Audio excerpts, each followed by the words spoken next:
Hello and welcome, Angela. Hello, Lady Brenda. How are you? I'm fine. I'm so thrilled that you're on the show today. Really am. And so am I. We have been looking forward to this. And a little bit in your blurb that I just gave was, and I kind of wanted you to elaborate on it, was when did you realize or recognize your gifts as a medium and an empath, and were you able to see things? I think the realization came when I was a little bit older, but the word psychic and medium was not around me as a child. And it wasn't part of my everyday life. Although there were things happening to me as a child that I recognised, looking back, something really special was happening. I think I was about age of 4 years old, 5 years old. I was pulled on my mother's dresser one day and told her that a neighbour had been taken away in an ambulance. And she said, "Don't be so silly, I've just spoken to him." And sure enough, the very next day, he was taken away in an ambulance and he'd obviously crossed over. I think that, in reflection, that was probably one of my first messages. But I used to have very vivid dreams as a child, and quite often those dreams would unfold a couple of weeks later or days later. So I was having like prophetic visions within the dream state. But the turning point when I knew something really special was happening was when I was about 10 years old. My grandmother had passed over, and she appeared to me on the night that she passed over with a message to say that she would be back to see me later. And that was in a vision that appeared at the bottom of my bed. I knew then that something special was happening, because this time it was somebody who I loved, and I was able to make that connection. But before that, I would see spirit children in the playground while playing at school. And on my school reports, it's noted that I was always chatting in a daydream. And now I realise in meditation, that's the sort of state that you actually become in, is you actually withdraw within and become withdrawn. And that makes your connection to the spiritual realms. Wow, that is really interesting. I love the part that gave me chills when you talked about your grandmother at the foot of the bed, because that seems to be a common thing. Like right after they die, they end up looking at you at the foot of the bed. It's interesting, isn't it? It's just... Yeah, there's many. I was going to say there's so much common thread with everybody that has these kind of experiences. But for myself, they came too fast, too often, and too furious to actually dismiss them as, the occasional one-off experience. I knew that having a barrage of these events growing up, and especially with my grandmother saying she just appeared in a kind of hazy ball of light. And she was waving to me, and she just said, "I'm all right, but I'll be back to see you later." And it was 7 years later, when I was 17 years old, but living in a different city, she reappeared with a message that I had to travel on a 200-mile trip to get an answer that I needed at the time. And I took it on board without any question or doubt. I get up the very next morning and I packed my bags and I travelled that 200 miles without even questioning it. And then I realised that she actually told me to go and see my Uncle Bob, and he was somebody who I hadn't seen for many years. I hadn't seen since a small child. And he actually lived on the mountain in Wales. I went and travelled not knowing that whether he still had the same phone number or the address. But when I arrived that night and knocked the door, every member of my father's house, my father's family, was in that house for that one night only, and the only person missing from that get-together would have been my grandmother. I took her place. I did try to tell my grandfather that my grandmother had sent me, in a way, but I was just 17, too immature, or maybe couldn't fully understand what was happening. But I knew then that I had mediumistic gift, because I was able to receive a message, act upon it, and get a result.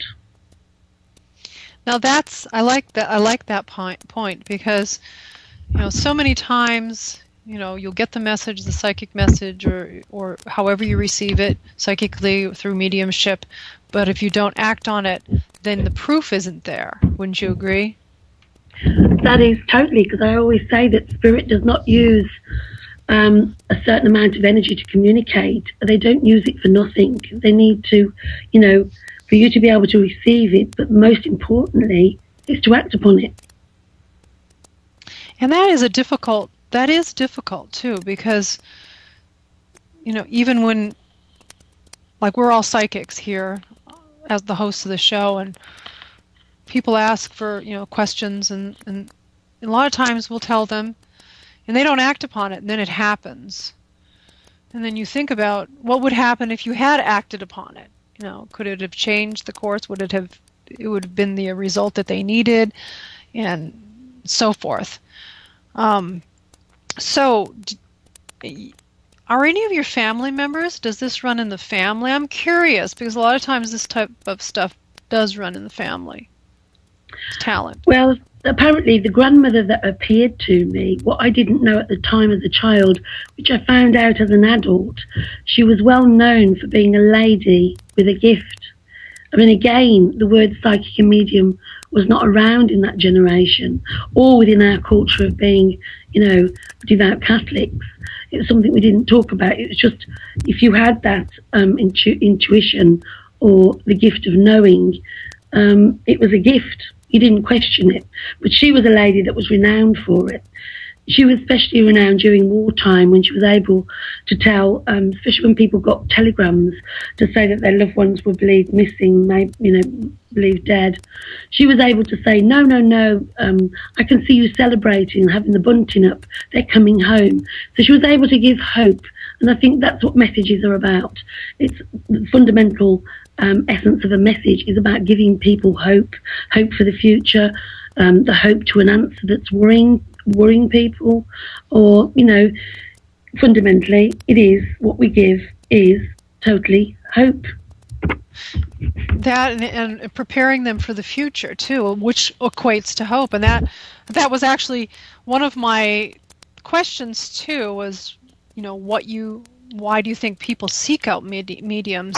And you already gave that. And the answer of hope, I really like it. I like it said that way, and instead of dire warnings, where it used to be a couple hundred years ago or more that if you had the sight, it was sometimes they thought it was negative, and it was always, if you went and you got a reading, it's going to talk about death.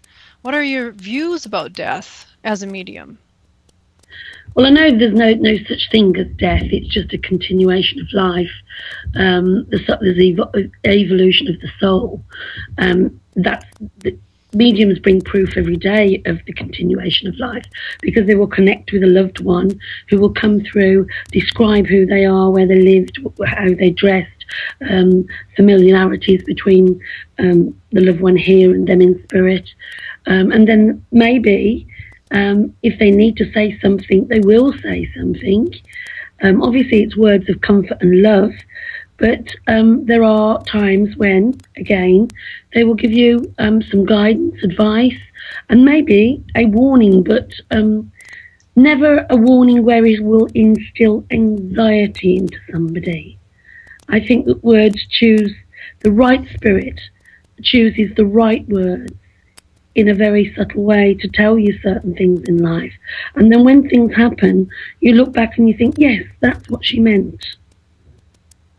I remember being on a murder case, and I had a mother in front of me, and her son had hands in killing her partner. I couldn't tell a mother her son's just killed a partner, although the spirit of the victim came through to said to me, it's her son, in those clear words. So I sort of froze for a while, thinking, you can't tell a mother, her son's just killed a partner. How would you relay that in a responsible manner? And all I said was, there is 3 men involved, and one of them is known to your partner very well, and that's how it was chose to be put across by spirit. Because I always say the right spirit would not instill fear or anxiety. When you have a sitting with a medium, you should be leaving feeling uplifted and comforted. That's very traditional and very old school. It really is. I that is a difficult situation when you get the information and some of it's kind of negative. How do you relay it?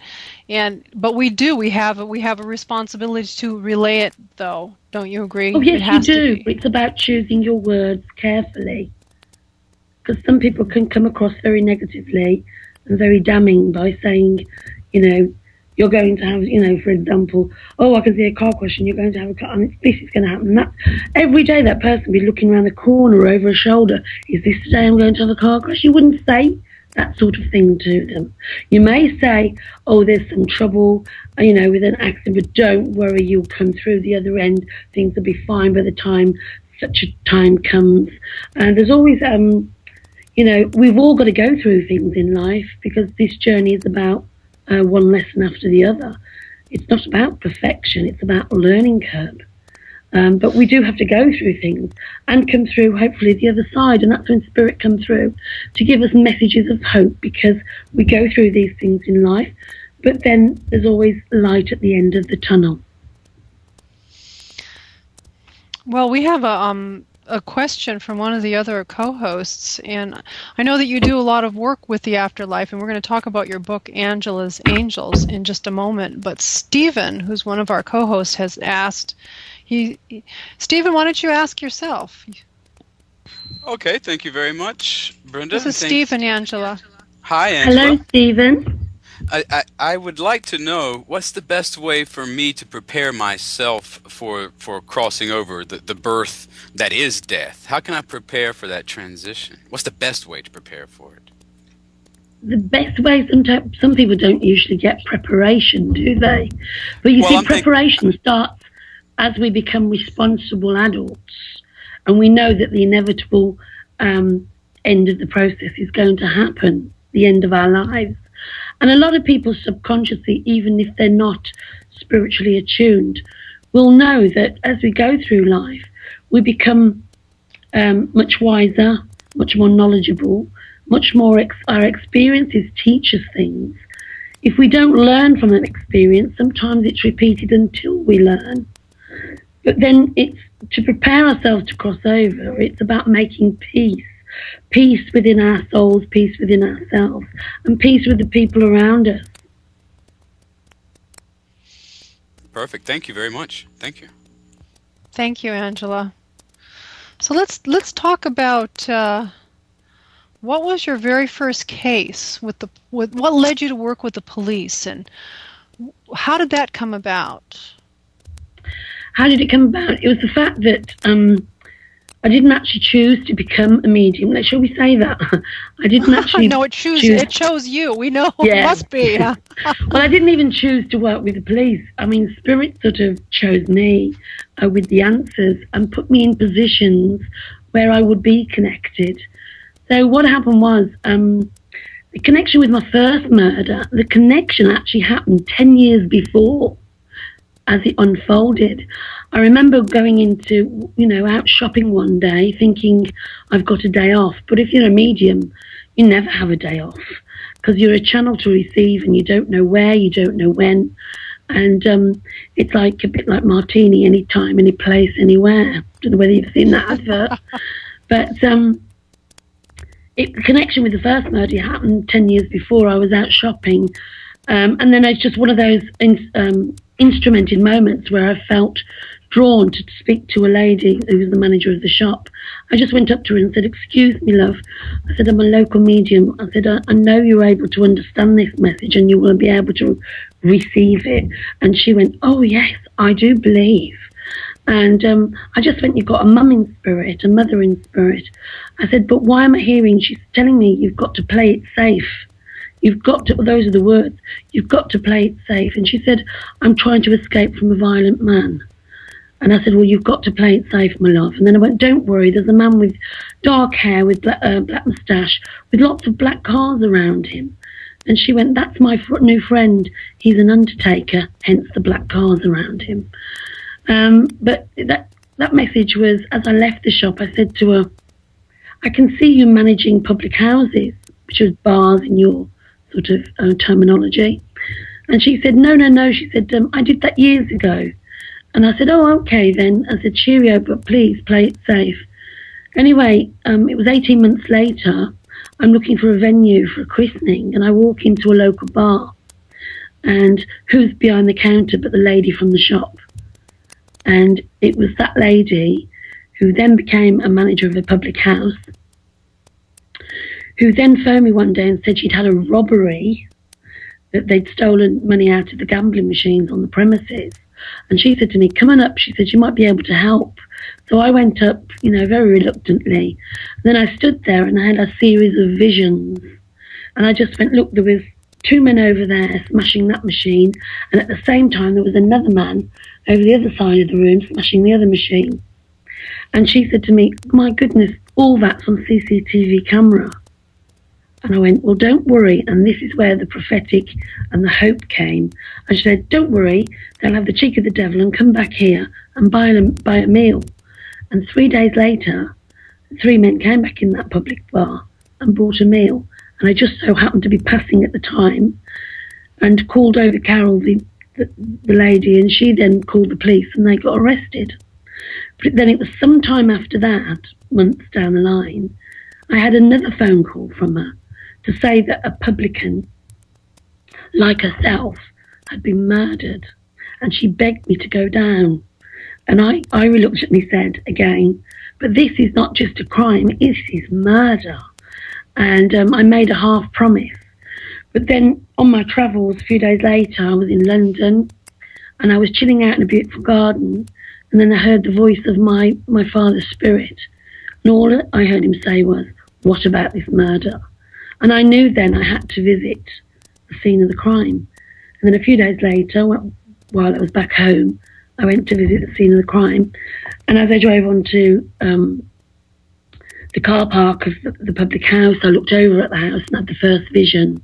And it was of 3 men climbing a black fire escape staircase over some railings and then in through some French windows. I knew exactly that there was 3 men involved in this. And then with that first vision, it gave me the courage to knock the door. And I just said, and just so happened, the victim's partner answered the door.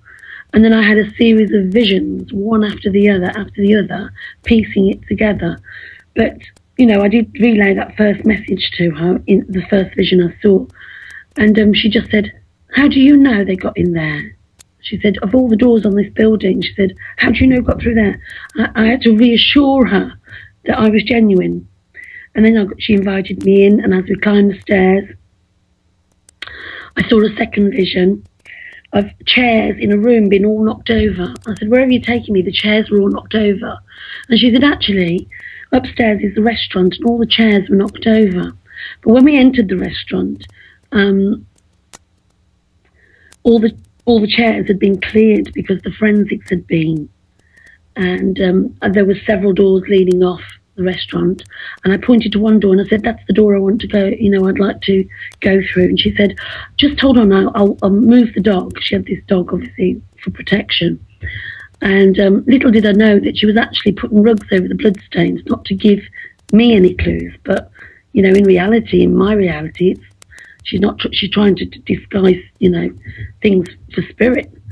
And of course I went through the door, and it was a long corridor with several rooms leading off, and I just said, I want to go to this bedroom here. And as I stood in the doorway, I could see 2 men struggling, splattered with blood. And I said to her, there was a struggle that took place in this spot here. And as I entered the room, I could see Mick's body lying under the window and the injuries. And I just said to her, Mick's body was found lying under that window there. But this time she was in quite a state, and she kept saying, how do you know all this? How do you know all this? And then I turned my back, and as I turned my back to glance at the corridor, I see these 3 young men running down the corridor carrying something the size of a shoebox. And I said, they're carrying something the size of a shoebox and they're fleeing out of here. And she said, yes, the safe is the size of a shoebox. And then she said, and she was still very, very shaken. And I too was having one flashing vision after another of what had happened within that room. Then she said to me, please, please tell me it's going to get solved. And then all of a sudden, within my visions, because visions are not necessarily of dead people, visions are obviously of the living people who have caused, who have been involved with the crime at this point. So within those series of visions, I then get a communication from the murder victim himself. And he appeared in front of me and he was showing me a gold chain bracelet. And I said to his partner, there was something about a gold chain bracelet. And she said, there was a robbery 6 weeks before this where his gold chain bracelet went missing. And as soon as she said that, I heard his words, it's her son. And that's when I held back and realised you can't tell a mother her son's just murdered a partner. And then I asked Spirit for obviously they've instrumented me. And then I said the words appropriately, that there was 3 of them and Mick knows one of them very, very well. So as I was leaving, she said, please, please tell me this is going to get solved. And then very prophetically, as sometimes I do, say things very prophetically, I said 4 months from now, they'll round up 3 men and a woman.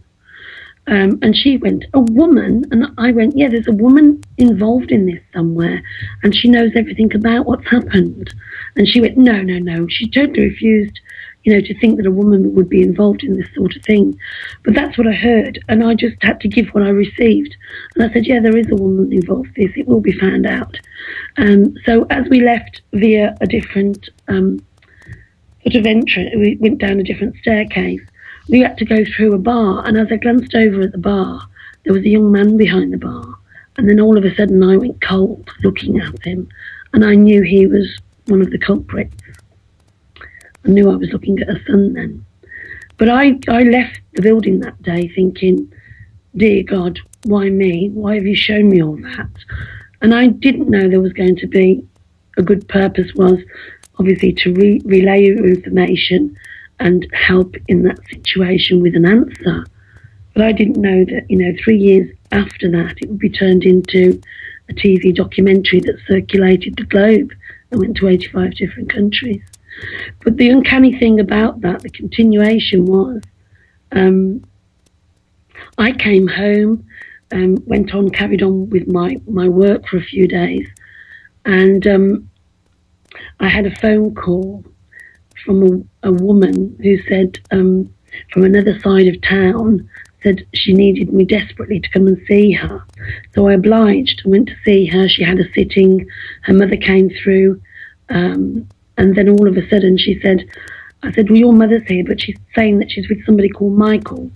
I said, and she's insisting his name's Michael, but everybody knew him as Mick. And then all of a sudden, I had the same spirit visit me, and it was Mick from the pub murder. And then I said to her, oh my goodness, I've got Mick from the pub murder here. She went, he's my brother. So Mick communicated a second time, and this time he reassured her that she would get justice, and she would get justice 3 times. And she said to me, you were so spot on with my mother. I just hope you're right with the information you give me about my brother. And I said, yes, yes. He's shouting justice, justice, justice 3 times. And apparently, I also said to her, we had a link with Stafford, an area some miles away. And she said, no, no, no. She said, Mick hasn't got a link with Stafford. But what unfolded was, to cut a long story short, really, 4 months after the day of my visit, they rounded up 3 men and a woman. The woman was a young girl who had drove them to the public house and dropped them off. And they all got done, they all got 20 years apiece, with three men involved. Wow. Hence the justice, justice, justice. They got maximum sentences. The young lady got a lesser offence, 6 years, for aiding and abetting. And in the documentary that was made, you've got the sister saying there's no way on earth that Angela said something about my Mick having a link with Stafford. And, excuse me,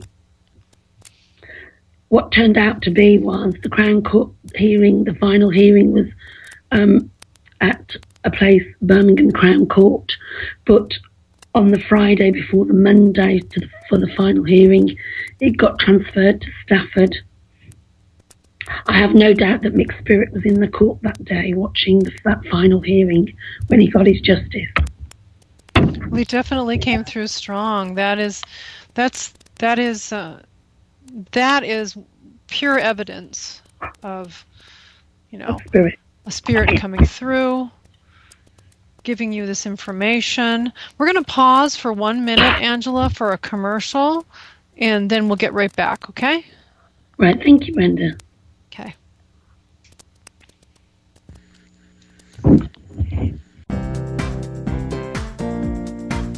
A new era in psychic services has begun. PsychicAccess.com. You can connect with our psychic advisors by telephone or chat 24 hours a day, 7 days a week. All of our psychic advisors are interviewed, fully verified and accuracy tested, assuring you quality service. We're living in some very troubled times right now. More and more, the world's problems are affecting us on a personal level. You don't have to deal with this alone. Our highly accurate psychics, caring advisors and talented mediums can help with situations you are currently experiencing and can let you know what the future may hold for you. All new customers get a free 6-minute reading. All you have to do is register. Why not visit us now and get a free reading at PsychicAccess.com. Okay, let's hold that thought. So, tell us about your calling. We were talking about your calling as a medium and how it has to be instilled as a service. And we talked a little bit about your first really intense case here. So, let's continue the conversation you were saying with Steve. Well, people who, like myself, I never wanted to be a medium. I didn't even know what the word meant. But I mean, obviously I've learned since through experiences and through direct contact with my spirit guide in the spiritual realms.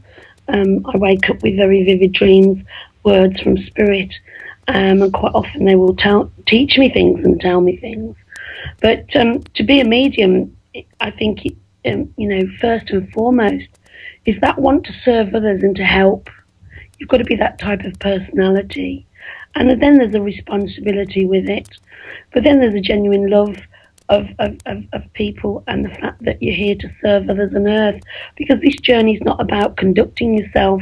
It is, in a way, conducting yourself, having personal responsibility. But it's also about what you do for others, regardless of, what type of work you do. Because remember, we are spiritual beings having a human experience.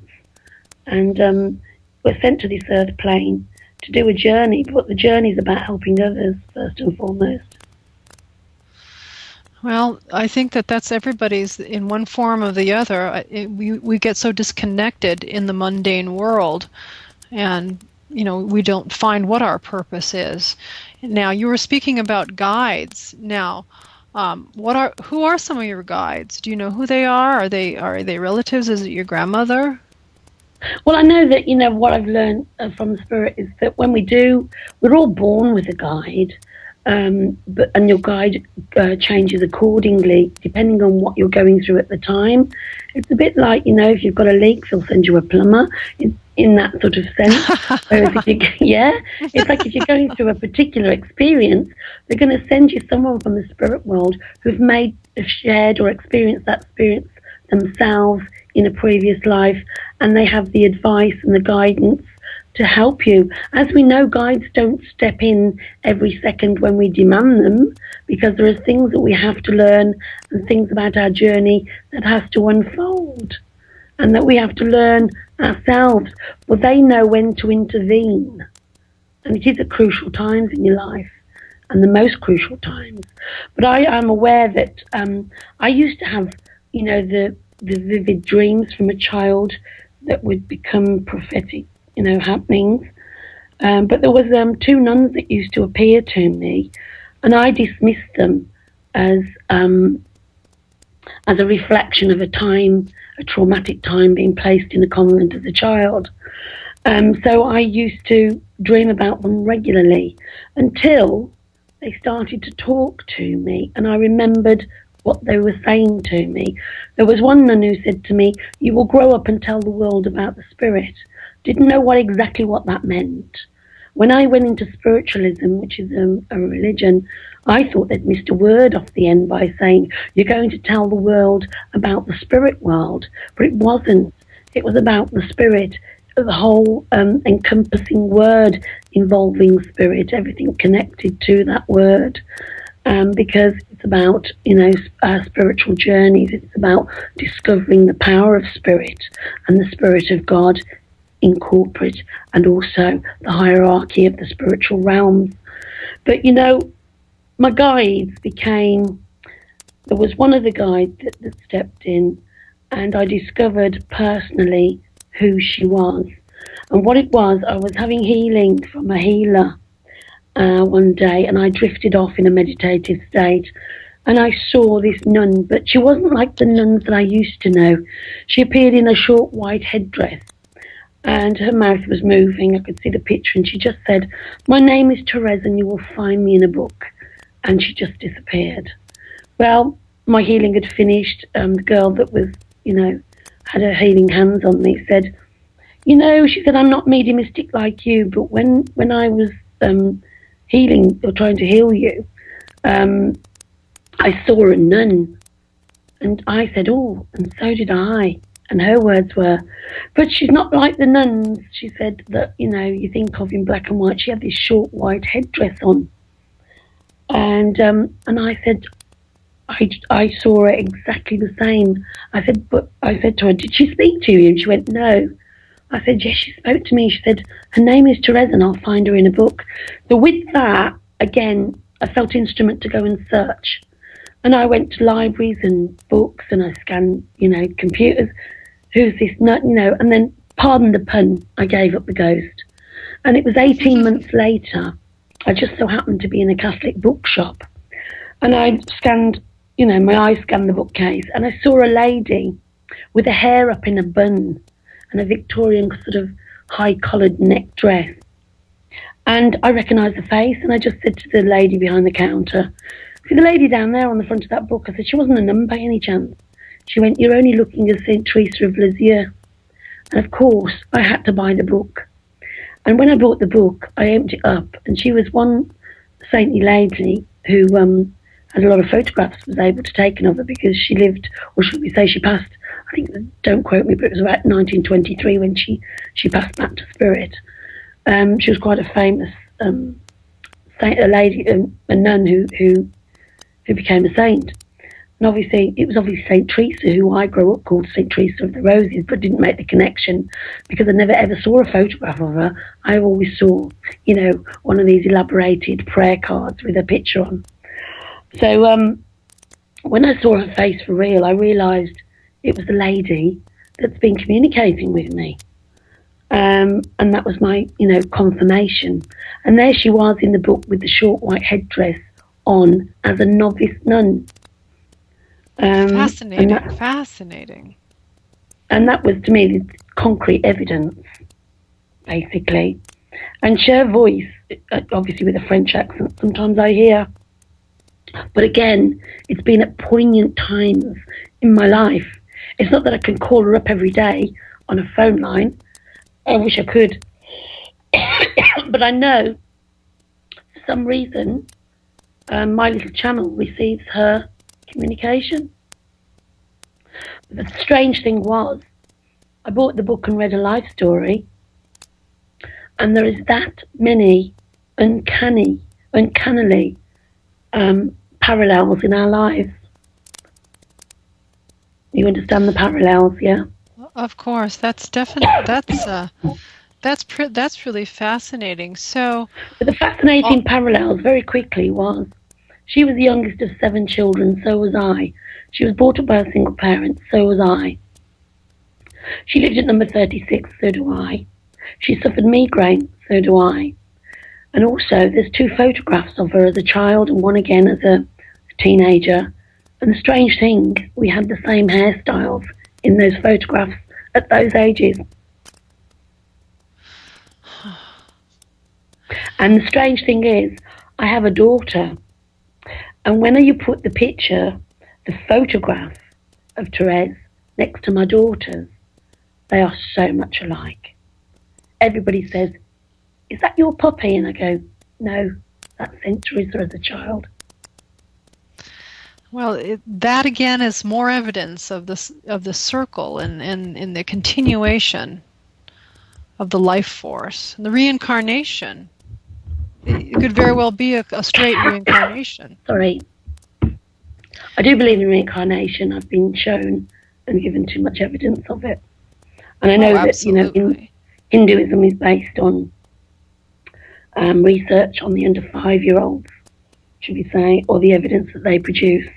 Because I think that, under 5 young children will give you the greatest evidence, dates, times, events that have taken place in times when you know that they've not been around. That's because they're unfettered by the physical world.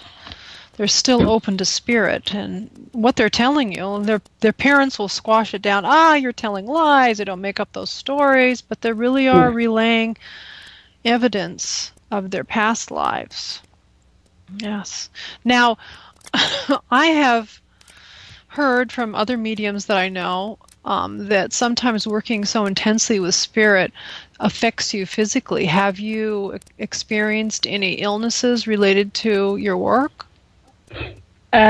You're exactly right. I've never met a healthy medium.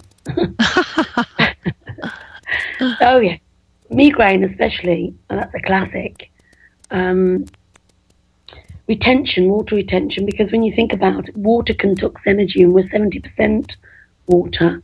And if spirit energy is like electricity, because it is an energy force, the more water we carry, the more receptive we are. But I always say in my lectures, and when I'm training people, or should we say, when I'm tutoring people, different. I always say that, you should drink a glass of water when you're working, because water conducts energy. And also, you have to be careful about treating yourself kind, looking after the physical body, to make it a better receptor. Because if you don't, you kind of take on ailments of the spirit, because they'll bring in, what they had passed with. They'll give you, excuse me, they'll give you, maybe it's somebody around me who had a bad chest, because I've got a bit of a cough now. Excuse me. But and how do you protect yourself from that? I know it's not possible to protect yourself all the time, but how would you would you do a cleansing afterwards, or protect yourself beforehand? Well, I believe in the power of prayer and meditation. I always, before I work, I always say my prayers, and it's within that prayer state. Quite often, if I'm called to murder cases, and I'm quite, over vigilant about wanting to connect, shall we say. The want is, severely great, thinking, these poor women, these poor people are in dire straits. They're probably flying me from one end of the country to another. They're wanting, answers to a serious situation, more serious than most, should we say. And I always have learned from that is I always say my prayers beforehand, before I go to sleep the night before. Well, I say them every night, but, if there is a murder case, I'm begging and pleading with God. I go into my meditative state, and quite often I'll be given the first vision connected to the murder before I arrive the next day. And there's been a number of murder cases where I'm shown something first. But it's all about preparation. It's about you being kind to your body and trying to look after yourself, make sure you eat the right things. I mean, ideally, being vegetarian helps, because your channel has to be pure. Drink plenty of water, don't drink, don't smoke, all the vices, should we say. But we're only human, aren't we? So no martinis or red wine, huh? Yeah, because alcohol can actually distort the spirit body from the physical. Yeah. That's interesting. Okay, I like that. It does. It does. It disconnects. Well, before we run out of time, Angela, I want to talk about your book, Angela's Angels. Angela's Angels was published by Hay House here in England. First, it was initially had a nun on the front, but now it's a pink cover now, and it was snapped up by Hay House because of the endorsement of the chief police saying a wonderful quote which he spoke in the documentary. He actually said, "If I ever found myself in the position of the victim's family, I certainly would go down the road to the olive branch of hope that Angela was able to offer." And I think that sums me up, really. I offer hope to people in the direst of straits, with visions from spirit and communication, giving you answers to questions. But the book was one of the hardest things to write. I mean, in my head, I've got 10 books. I'm on my 4th book at the moment. But that was kind of a life story which I had to touch upon because it's been such a colourful life. But what I decided was to take the best spiritual experiences from each decade of my life and sort of string it together, because the book was about my spirituality and my spiritual experiences. I also had to say, where the connection was made and what was happening at the time. And quite often it was, in the greatest, in the most traumatic moments in my life, I've been given the greatest evidence of the spirit world. And it's during those times that, the greatest connection and, was made, and I got my answers, visual, wonderful things happened, or should we say paranormal things were happening, which I didn't understand. But if you read the book as a child, each decade tells you the link between these spiritual experiences, and you can see the development of the gift through the decades to the extent where now police use me on murder cases. Do they call you up, or they already know about you? You're well known. They know me. Quite often they come in incognito. They visit my house. That was going to be my question, because sometimes the police here in the United States, they don't want to admit that they would benefit from using a psychic or a medium on a murder or a crime case, but they do end up seeking you out. Oh yes, and it's not about actually solving the case. You're actually, one of the favourite sayings of one of my detectives is, I'm a tool that helps to gather the evidence. We don't actually solve it, we become part of the gathering of the evidence. And what we do is we go in, we confirm details of maybe a line of inquiry that they're thinking along. We obviously are told no information whatsoever. Quite often they just take me to crimes of scenes and locations. They can put, I'm in a car with a detective, and he'll just say, "Right then, tell me what you see round here," and then it'll all unfold. And there was one particular case which is the start of this new book called the new book coming out soon called The Afterlife's Guide to Living, because that starts with a serial killer, should we say a suspect serial killer, and an officer took me to a housing estate and just said, "Tell me what you see here," and I said, "I want to go to the cul-de-sac that we've just passed." He said, "Well, get out the car then," and of course I went to the cul-de-sac, and as I outside the house, as I glanced over that house, I could see a boy hanging on the stairwell.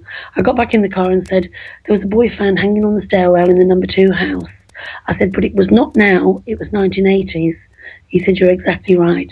And then very prophetically, my head turned and I went, "Yes, and it's all to do with the lodger." And he looked at me and he said, "Our prime suspect was the lodger in that house." Now, a lodger is a renter. A lodger is somebody who temporarily lives with a family or is boarded up. Okay. The family is staying at a family's home, and they're not related. So that was the beginning, huh? That was the beginning of a day of a number of locations that I was taken to across many miles, and literally it was piecing together a guy that they'd got who they suspect was a serial killer, and I unfolded almost every one that they wanted to know about, which was 4 young men that had been suspiciously, 2 of them were actually found hanging, but they were labelled suicides back in 1980s, but the new evidence that they'd found had reopened the case because it was quite heavy going. I mean, the last one is one that I would never forget because he took me into a thick of woods and there was hundreds of trees. I pinpointed the one tree where a boy was found hanging, and then I realised, I said to him, this boy was dead before he was strung up. And then I had a vision of the man. I just was able to describe him, and he just said, you're exactly right. And because he started questioning me about my visions that I was having in very, very great detail, like, for instance, he was saying, oh yes, you can see a boy. Tell me, what is he wearing? What's the colour of the robe? Anything else you can tell me? And then when I saw the man, he said, tell me what the man's wearing. And then he wore something very significant, like this strange woolly looking hat. And I described it to a T, and he said, I've got a photograph of our suspect wearing that hat. And obviously I was exactly right about the boy, and even the minute detail to the 2 knots and the ring that was in the rope. And he showed me the picture of the rope, which had 2 rings and a knot in it. Did they catch him? Oh yes, they've got him. It's just that he's a prime suspect. They've got him for 2 murders, but they realised he's done a lot more. Well, this is so. So when is this new book going to be coming out? Are you going through Hay House again? No, not this time. I'm debating what to do with it, but it's complete and finished. But again, it's all about the new book, Angela's Angels is still circulating. It won awards. Everybody tells me it's going to make a great movie. I'm hoping somebody out there would turn it into a movie. And I know You never Spirit has know. shown me That in a would be vision fabulous if that that happened. somebody will pick it up. So I'm just waiting for that day. Because each chapter tells a story. In Angela's Angels, there's wonderful people I've met on my journey. Rock stars, nobility, royalty, saints and sinners. In the book, there's Paul McCartney, Ozzy Osbourne. There's, I don't want to name drop, but they've all been part of my life. I love Ozzy Osbourne. Oh, do you? Well, he I recently do. paid me a compliment, but I can't repeat it. Well, I'm just going to have to After get a the copy swear of your word. book, Angela. Yeah. But you see, my claim to fame has not just been me. I used to date Ozzy Osbourne's brother, and I would have been an Osbourne before Sharon. Interesting. That is very interesting. And then, of course, I am famed for channeling Linda McCartney just after she passed, because, see, my connections was I met the McCartneys in the 70s on many occasions, because I lived around the corner in London, and we used to meet up, chat, have hearty talks, joke with each other, because we're both from Liverpool, me and Paul, but you can't tell by the accent now because I talk dead posh. So so I've got a collection of things with Paul McCartney. That is so fascinating. Well, Angela, we're at the end of our interview right now. I wish we could talk for hours and hours, and I really, so grateful that you took time out of your early morning. What time is it in England? Oh, well, I did get the time wrong. I mean, I was you were 8 hours behind, but no, I think it's about 2 o'clock now in the morning. Oh. So that's not too bad. Well, thank you, Angela. It's been I have a lot of respect for your work. It's been incredible interview and listening to you, and I know all my other co-hosts have really enjoyed it too. So thank you again. Thank you, Brenda. It's been my absolute pleasure. And I hope to, speak to you one day again soon. We'll have to have you on again, definitely. Because there's so many stories to tell. Oh, I know, and then we could talk about more. So I guess it's time for you to go to bed, huh? At 2 a.m. Yes, it's time to have my cocoa. I've got my slippers on and I'm going to bed now. Okay, thank you so much, Angela. Okay, good night and God bless. Okay, bye-bye. Hello, my name is Res Miranda, If you're having relationship, career, or life issues, I'm inviting you to experience what it's like to have access to professional, highly accurate psychics and spiritual advisors you can trust to care and help you. Register now to get your free 6-minute reading by telephone or chat. Get answers, get access, psychic access, 24 hours a day, 7 days a week. PsychicAccess.com. Talent. Well, apparently the grandmother that appeared to me, what I didn't know at the time as a child, which I found out as an adult, she was well known for being a lady with a gift.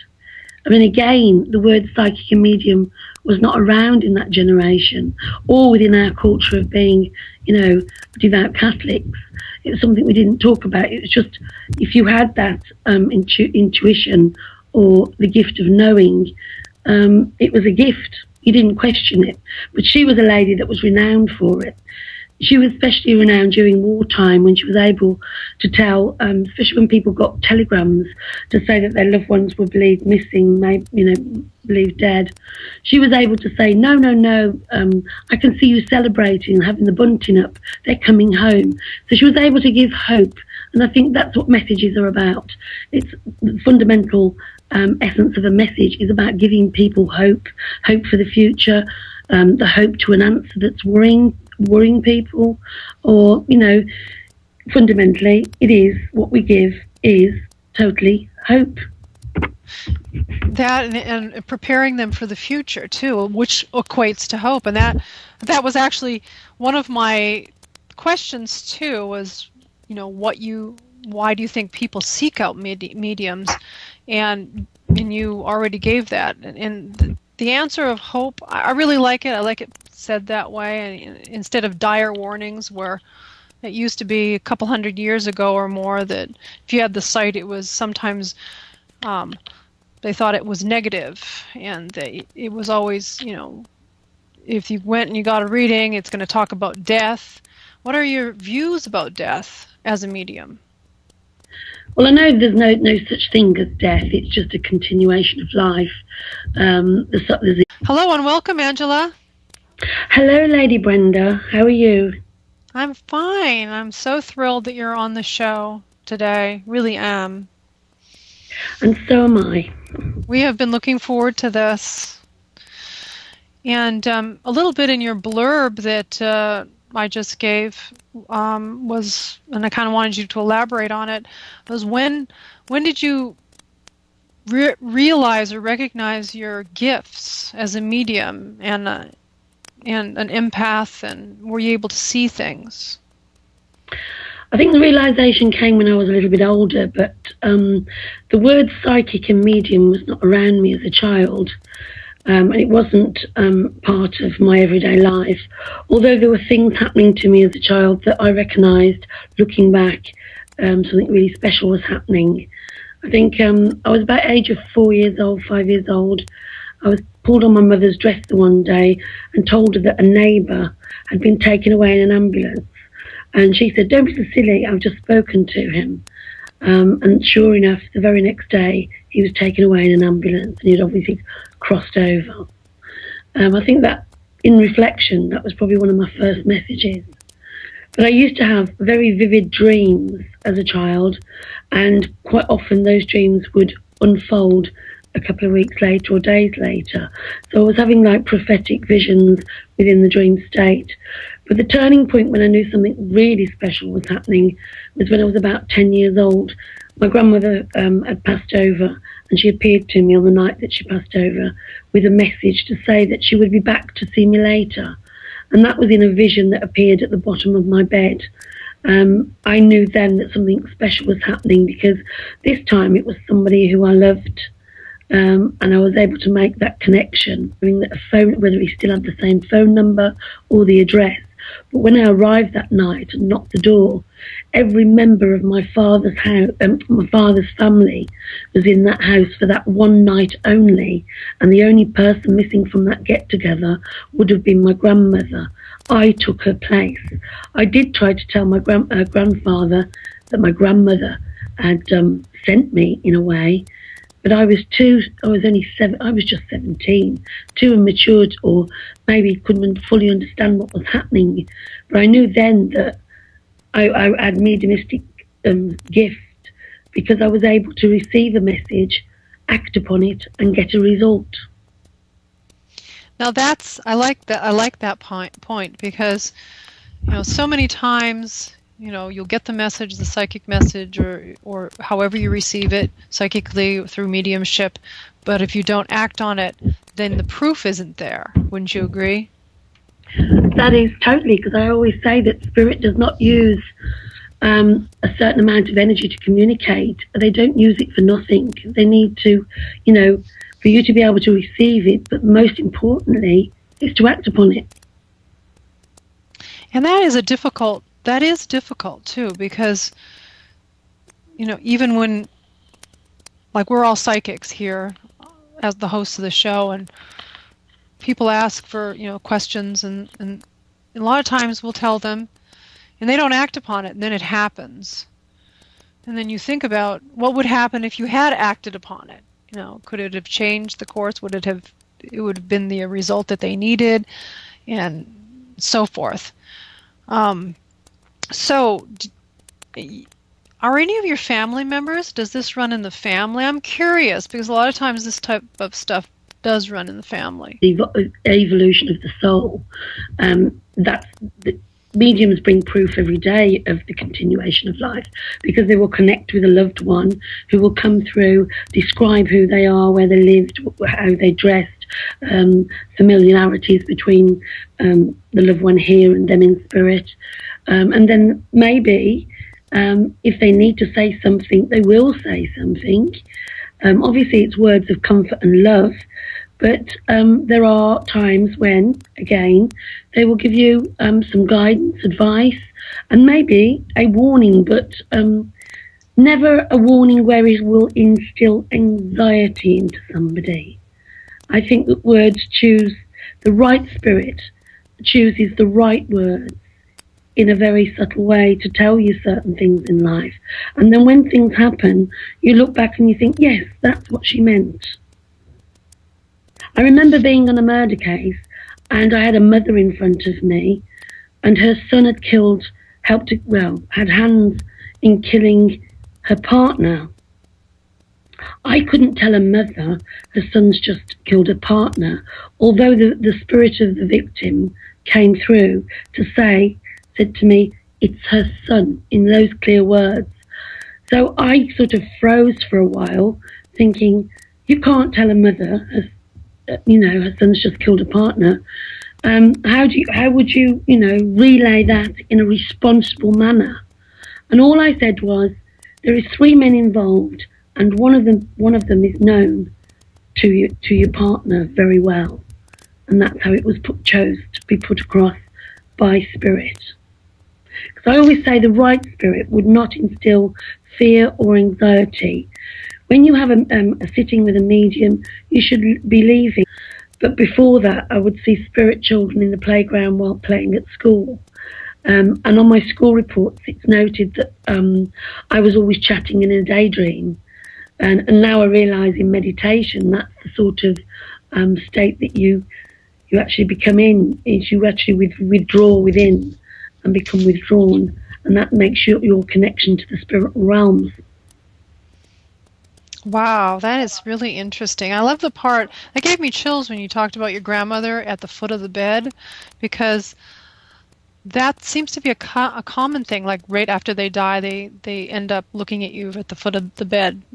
It's interesting, isn't it? Yeah, there's many, I was going to say, there's so much common thread with everybody that has these kind of experiences. But for myself, they came too fast, too often, and too furious to actually dismiss them as, the occasional one-off experience.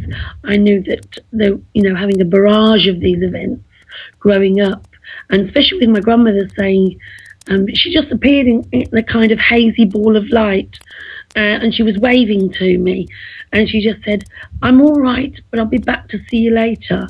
And it was 7 years later, when I was 17 years old, but living in a different city. she reappeared with a message that I had to travel on a 200-mile trip to get an answer that I needed at the time. And I took it on board without any question or doubt. I get up the very next morning and I packed my bags and I travelled that 200 miles without even questioning it.